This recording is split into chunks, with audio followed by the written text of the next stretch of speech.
So one of the exciting things about this, and I've participated now in the Spring Institute 5 different times over the history, and to watch over this 7 or 8 years, just the evolution of fundraising in higher education, and the idea that when the Institute started, it was a relatively new concept.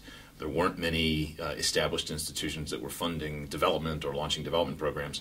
And to now know that not only has it been individual institutions that have caught on to the idea that fundraising is a critical part of the revenue stream and a critical part of the culture, but the government has signaled it now. And so through this match funding scheme, there's a strong voice coming out of the government to say this is important. And we believe that, number one, education relies on philanthropic partners.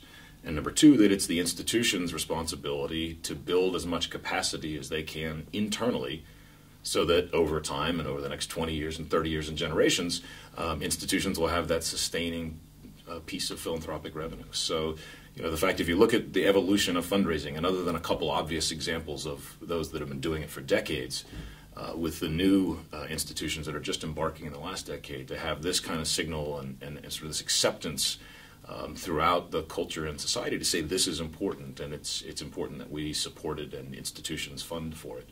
It's a great signal. It's really exciting.